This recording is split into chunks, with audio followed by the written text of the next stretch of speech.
الحرية والعدالة والمساواة هي القيم التي تناضل من أجلها كل أوكرانيا، واليوم في يوم حقوق الإنسان نشعر بهذا أكثر من أي وقت مضى. القرم هو جرحنا الذي لم يلتئم، فمنذ عام 2014 تحول إلى منطقة رعب وقمع، حيث يدفع الناس حريتهم ثمنا لجرأتهم على قول الحقيقة. فقد تعرض المئات من النشطاء للاضطهاد، فأسماؤهم يجب أن تبقى محفورة في ذاكرتنا وفي قلوبنا.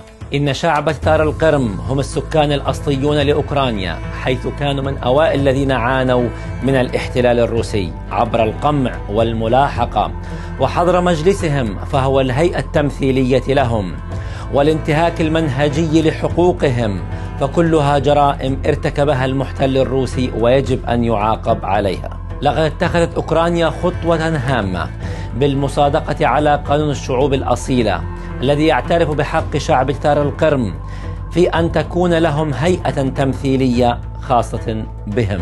فالآن يتعين على الدولة الأوكرانية أن تضمن تنفيذ هذا القانون، بما في ذلك تحديد الوضع القانوني للمجلس باعتباره هيئة تمثيلية للسكان الأصليين، وليتم أيضا ضمان وحماية حقوق شعب تتار القرم.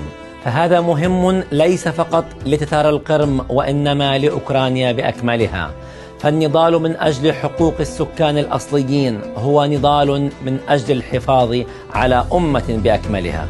واليوم نتذكر ونستذكر ما تعنيه لنا حقوق الإنسان، فهي ليست مجرد حبر على ورق، بل هي كل ما ندافع عنه ونناضل من أجله كل يوم.